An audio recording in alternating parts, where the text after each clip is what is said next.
point or something in that regard? Like you're just trying to like set up someone to think a certain way? Yeah, so priming is sort of setting the stage for a more significant point. And so we've talked a little bit about priming and the law. We've talked about inoculation. We've talked about different inoculation techniques. We've talked about door in the face and foot in the door. We've talked about we've talked about inoculation as a way of sort of taking some of the thunder away from the opposing argument. So we've talked about priming in the legal sense for the legal arguments, and now we're going to start shifting and talking about priming in more of the narrative sense, more of the statement of the facts. Next term we want to define, what is a schema?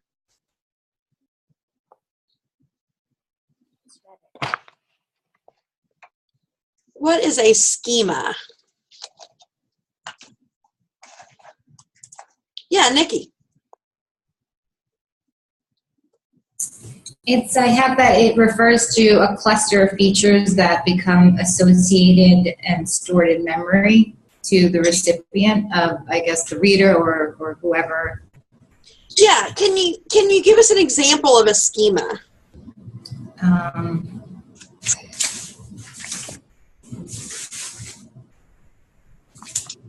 It's hard to think of one, but once you start thinking of them, it's hard to stop. I'm trying to think if they gave any in the article. I can't remember.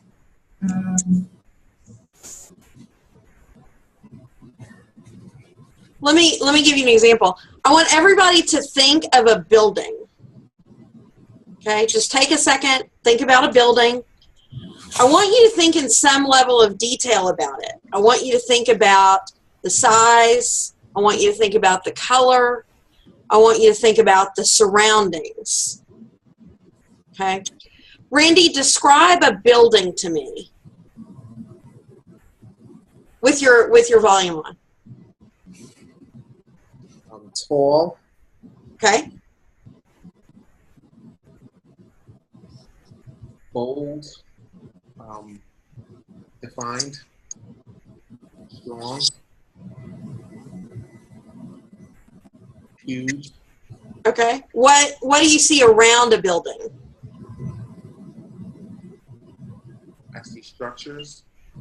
I see Okay. people walking in and out. Okay. I see a fountain. Okay. But I see a fountain, and I see other smaller buildings surrounding. Okay. Joan?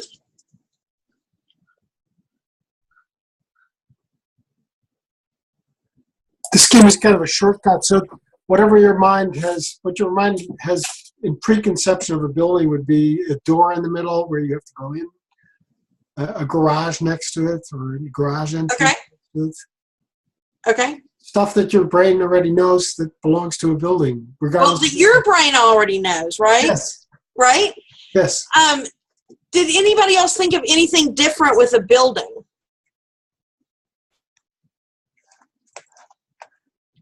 Did anybody think of a parking lot around a building? Some of you did and some of you didn't. Jackie? I was going to say that I thought more of buildings in the sense of, in art when you first started learning and you learn like the perception, and then you have like all the buildings point to the one axis. Yeah. And like you have to do the horizon. That's what I thought of. So I just thought of like all the buildings stacked together with the road pointing to the one point in the middle where it vanishes. Yeah, excellent. Nikki? I think of it like a subway station or a place where that is convenient for the people in the building. So I think of a building and I think of something commercial. So I'm thinking of like maybe something downstairs from it, like an eatery or something, and that way people go to it. Okay. So you see a building as like part of a system of other things. Yeah. Yeah. Okay. Dominic. When you said building, actually, for some reason I thought of New York City. I think of all the big buildings and all the different types of buildings that there are. Yeah. So So a schema is everything that you bring to the things that you read, the things that you argue, the things that you write. So, for example, if you say, there's a great example that Professor Nowak has on a poster outside of her door that says, "My client lives in a home." And so some people think that means a house, a single family structure. Some people think that means they think of maybe like row houses like you see in maybe DC or Baltimore. Some people think of a nursing home. Some people think of some sort of group living arrangement, not necessarily a nursing home, maybe something for example, mentally disabled adults. And so when you have these words, building, home, things like that, what's important is that you keep in mind that we all have these schemas. And so words are, even very basic words, can be very, very loaded. And so the schemas are very important. So, for example, if I'm describing something, to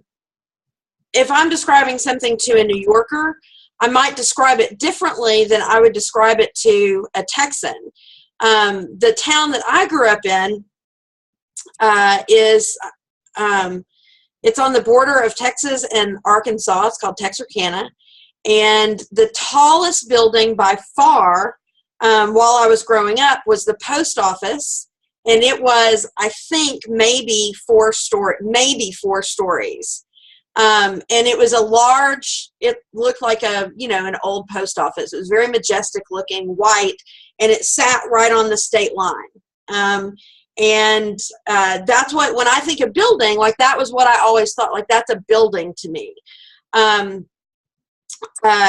If I were describing something to a New Yorker, particularly one in or around Manhattan, I would know that when I say building, what they think of is either skyscraper or something around a skyscraper. And so it's very different. So schema is all of the material, all of the information that we have in our experience that we bring to something that we either read or write, and that we layer on top of it. And so when there are gaps in what we read or what we write, the reader fills it in with their schema. It's the same thing with, there are words that are incredibly loaded but very common. Mother, father, nurse, doctor, lawyer, all of those things, we come up with pictures in our heads, and we may have very different pictures in our heads. I also grew up, as you can imagine, the area was very, it wasn't really suburban, because suburban suggests that it is attached to an urban area, and it was as urban as it was going to get in that area. So it was really, it was sort of a town in a very rural area.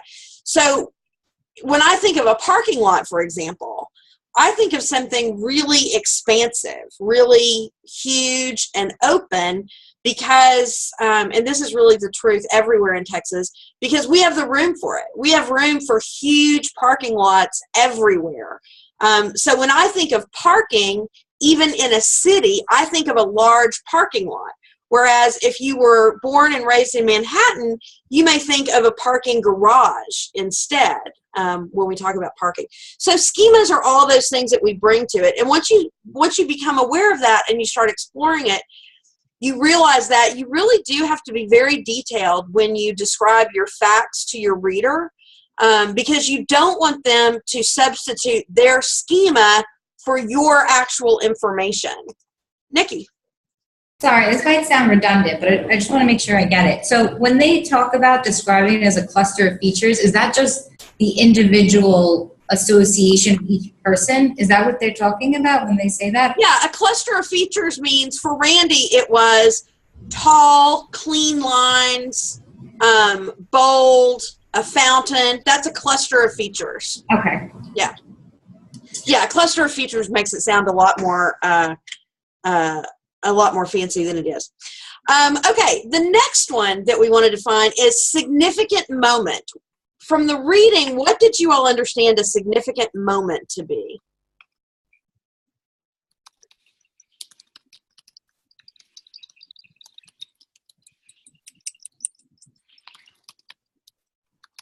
Yeah, Ryan? I don't know if this was from the reading or if it was my idea, but I remember something about I put think Rodney King, the actions before the tape started rolling. So the Rodney King video or the scene of the police officers beating him was a significant moment in that scenario. But I think they were also talking about, hey, you got to think about the information before the Rodney King. What was he doing? And things like that. Yeah. So the significant moment is the picture we get in our mind when we think of an event. And so with the Rodney King case, the moment, and has anybody watched the ESPN thing on O.J. Simpson? Oh my God! If you haven't watched it, you got to see it. It's streaming. You can get it streaming for free on Watch ESPN. And so it's funny because I binge watch a ton of stuff with my husband, but like there was a couple nights he couldn't stay awake, and then he was working on Saturday, and I was like, "Listen, no honor among binge watchers. I'm doing this one without you. Like I usually don't do that, but I was like, no, I can't. I'm sorry, I can't. You're on your own. Get your own, OJ." So there were a lot of significant moments within that documentary, and I thought they did a really nice job of pulling the significant moments together and then tying it into the theory that the OJ case was really a culmination of all these significant moments, that you can't understand the OJ trial and the OJ verdict from any perspective, either the people who are happy with it or the people who are unhappy with it, that you can't understand that unless you understand all of the significant moments that led up to it. And so there was the Rodney, well, first they started with the Watts riots. There was the Rodney King beating. There was the Reginald Denny beating after the Rodney King verdict. And then the OJ case. And then they also had a lot of significant moments as far as playing game footage from when he was at USC and when he was with the Buffalo Bills, when he was with the 49ers.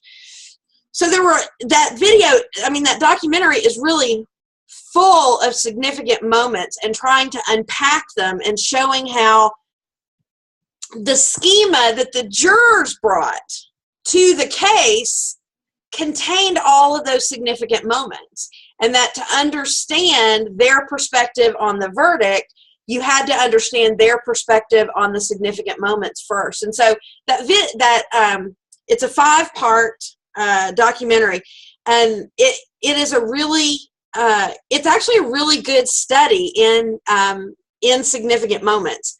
Okay, so that is indeed a significant moment. What is an obtuse object? An obtuse object. Yeah, Ryan? An element that is out of place and surprises the viewer, ironically creating a feeling of reality or credibility. Yeah, and so give us an example.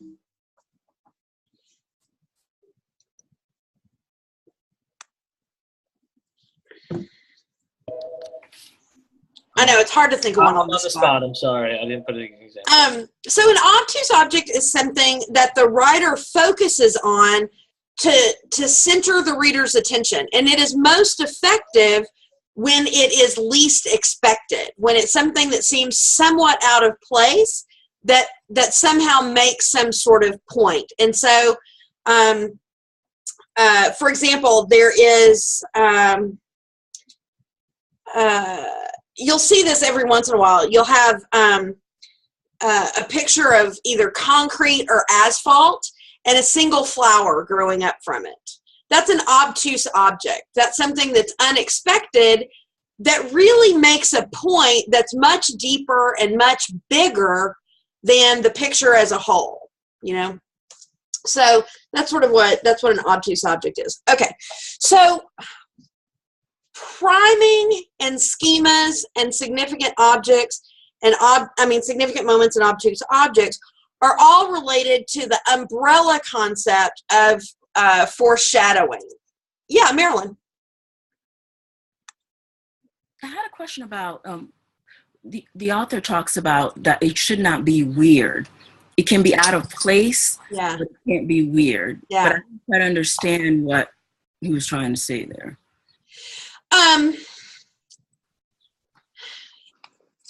It can't be it has to cause enough cognitive dissonance, meaning it sort of brings you up short and makes you stop. It has to create enough cognitive dissonance that it makes you pause and think, but not so much cognitive dissonance that it derails the entire narrative.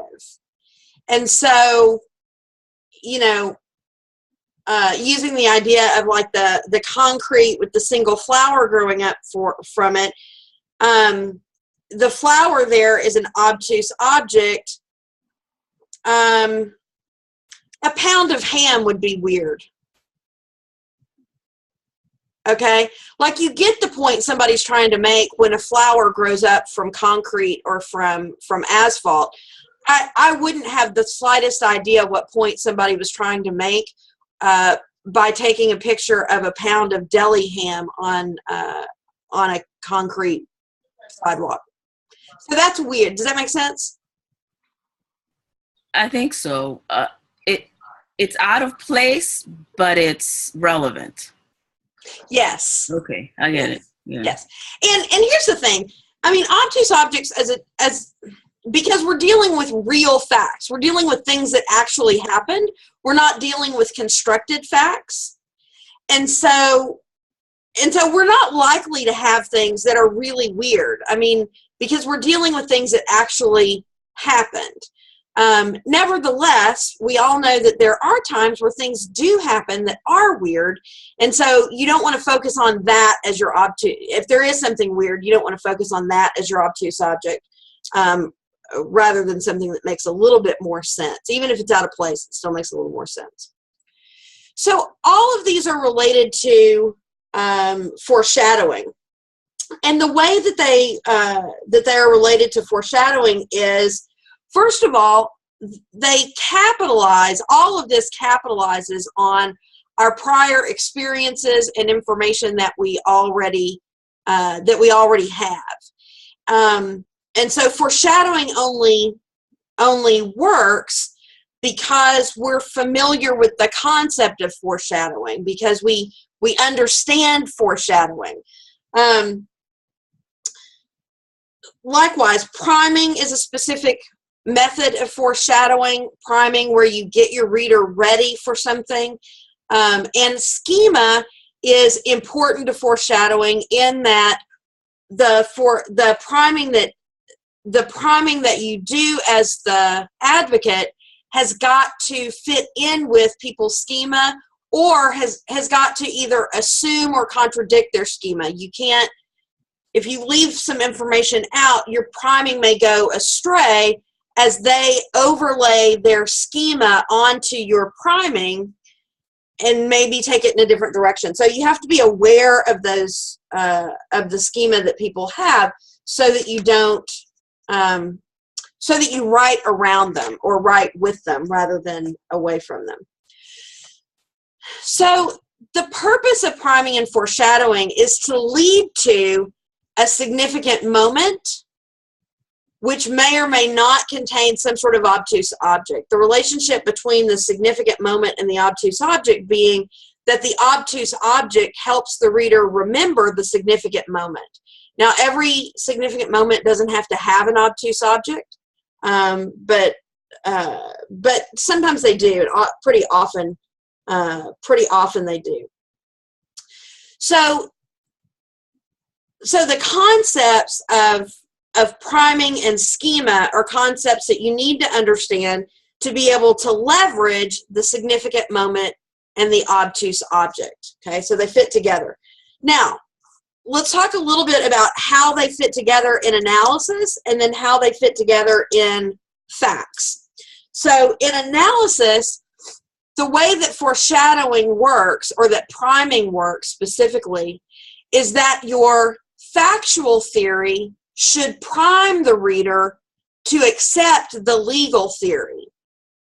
And if you think back to when we looked at Shuttlesworth and Walker, that's exactly what the court did.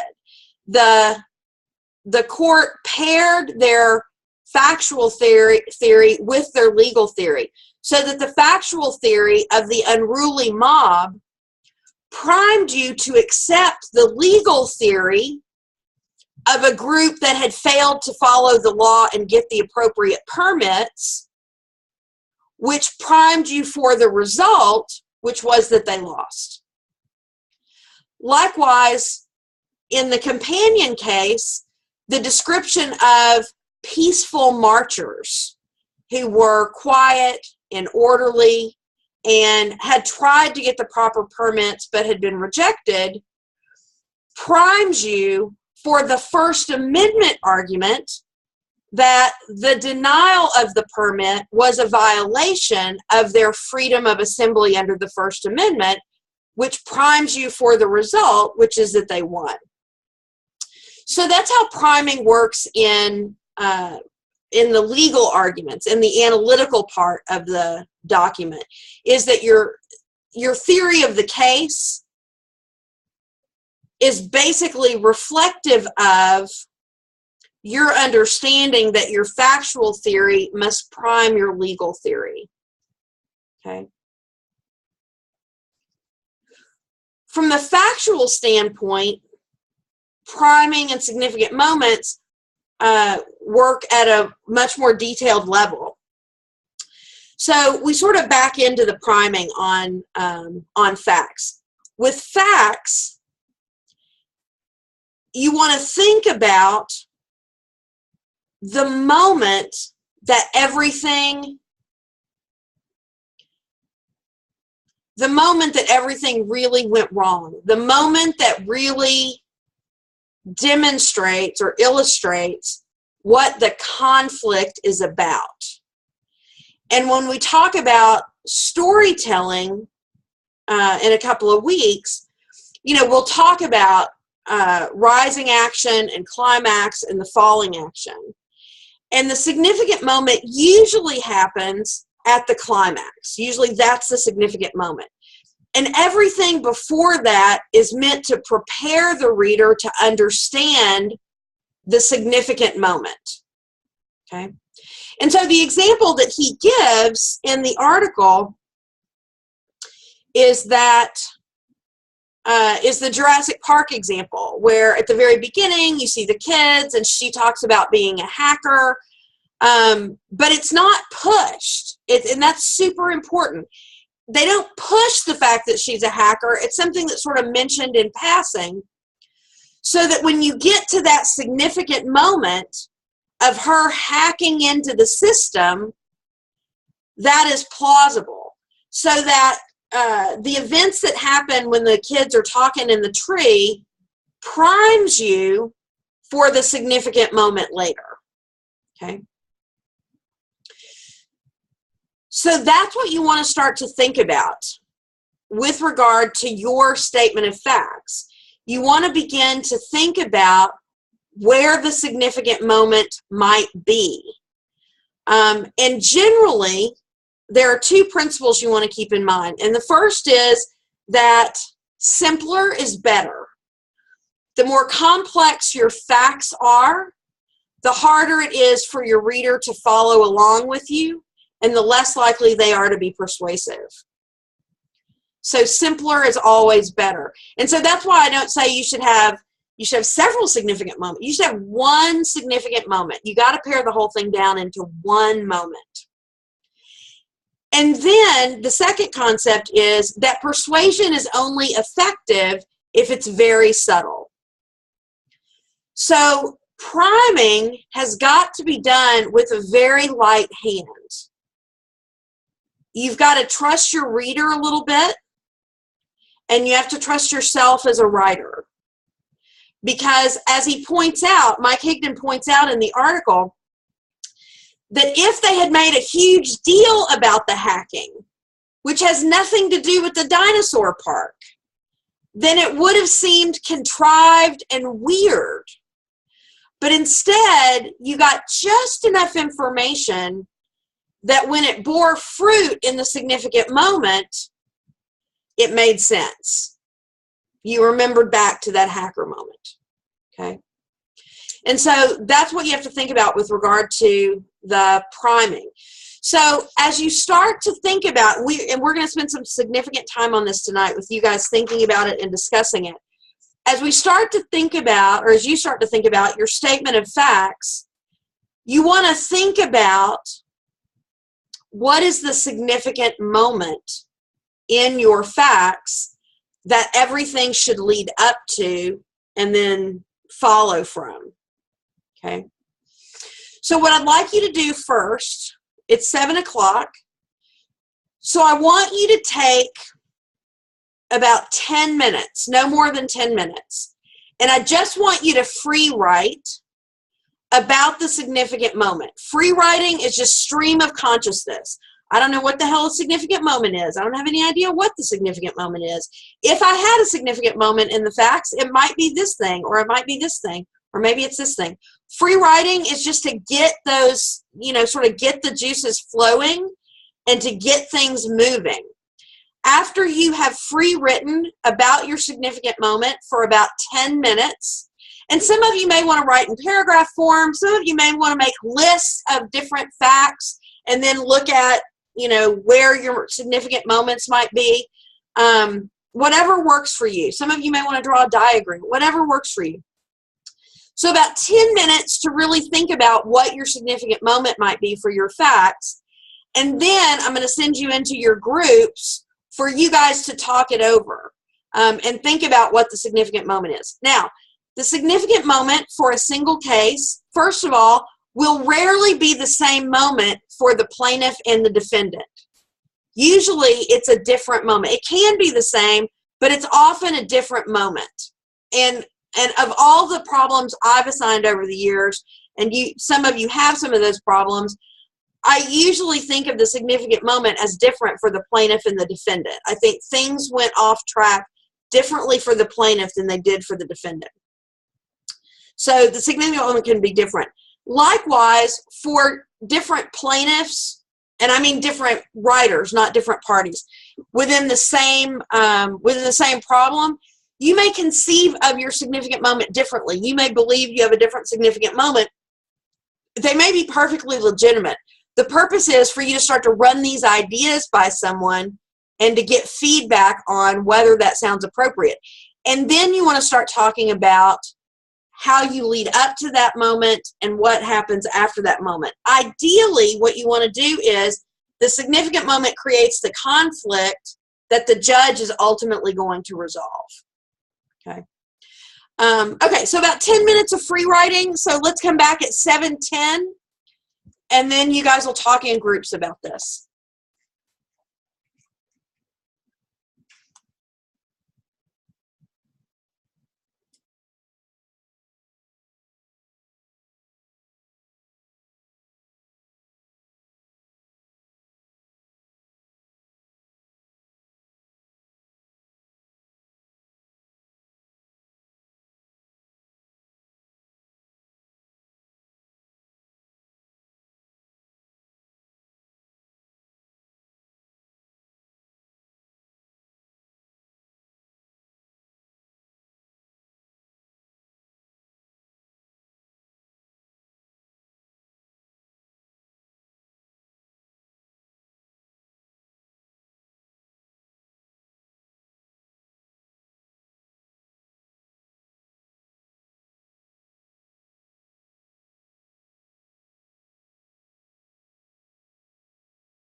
Realize how much this big. Professor Norton, I have a question.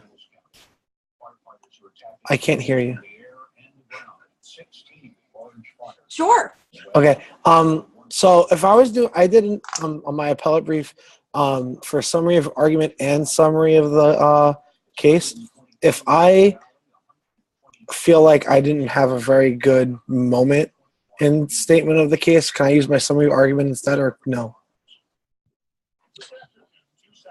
That's an interesting question. I mean, summary of argument really doesn't lend itself to a significant moment, whereas the statement of the case does. If you don't have one in there, which is fine, you want to figure out where you can put one in there, because I think the summary of it doesn't really work in the summary of the argument. Okay. Because the significant moment is going to be something that happened factually.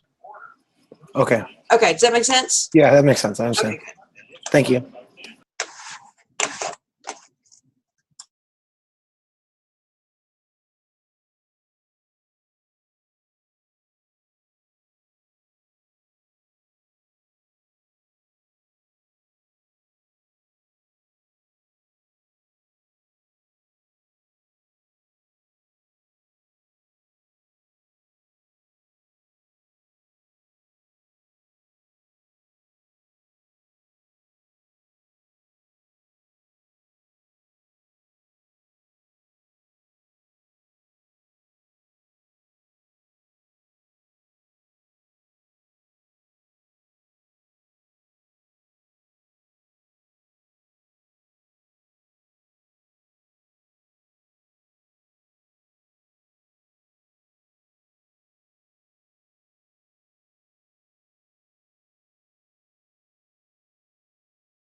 Okay, guys, I'm going to open up the rooms and send you guys out.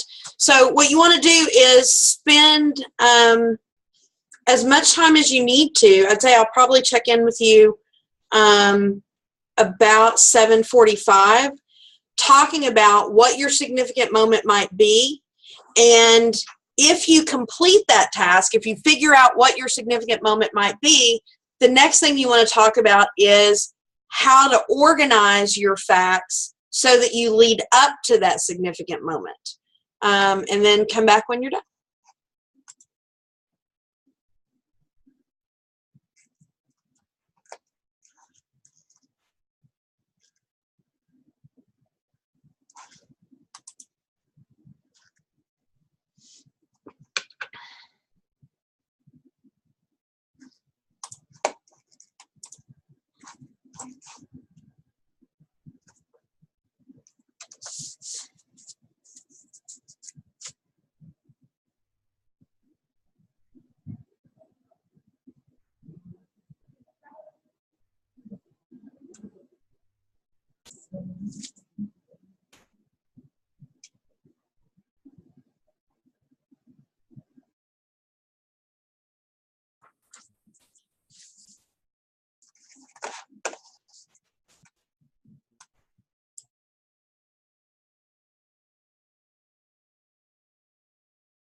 I guess it's just us. Oh, shit.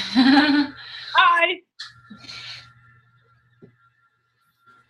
Oh, it's a picture. He's from Texas. Don't mess with Texas.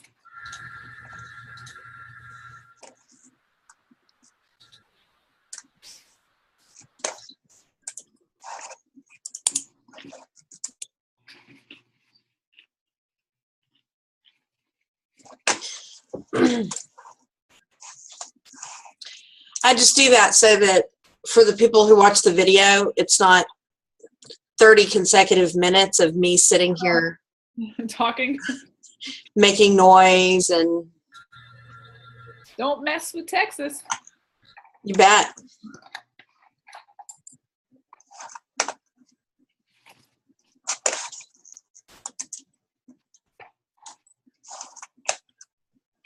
Professor, I have a question for you. Mhm. When I looked at the statements that we had to submit that you asked us to do for the first day of class and you posted them, Yeah. I was talking to Mila and Jackie about this. When I was reading other people in my class, and then when I read Jackie, and her and I are represented the same person, Mhm. mine said defendant appellant, but hers said plaintiff. Because, and then Mila would be the plaintiff in the situation. I did it wrong. I was just wondering if I did it wrong. Because I think Stan and Greg had it differently too. I was wondering if anyone else did. It's possible that I did it wrong. Hold on.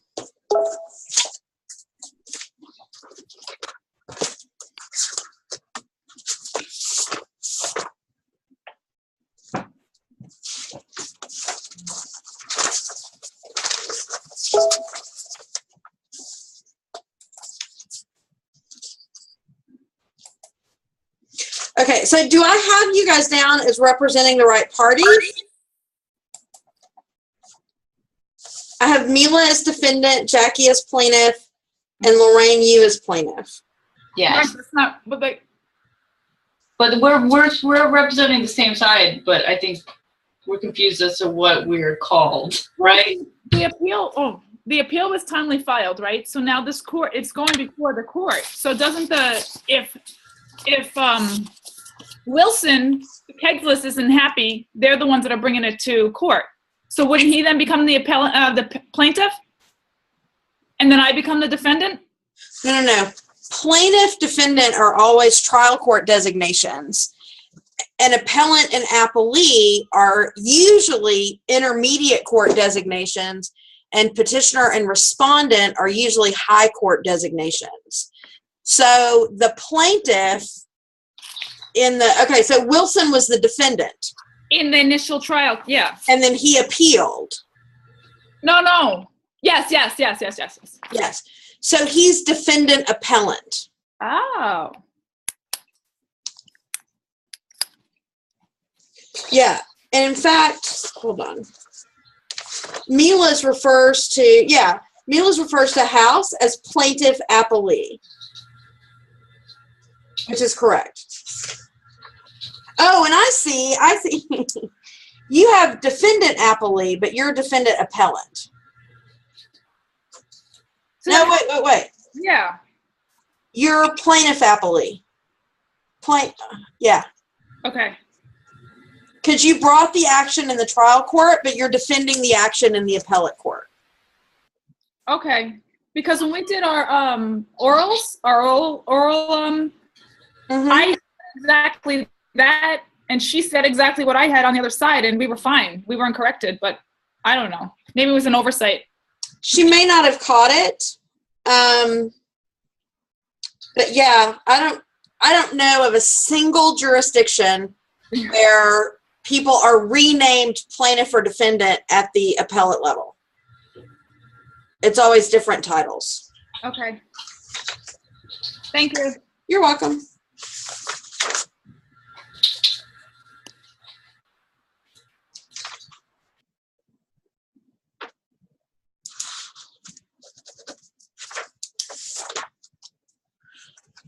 Okay, let me see who is still.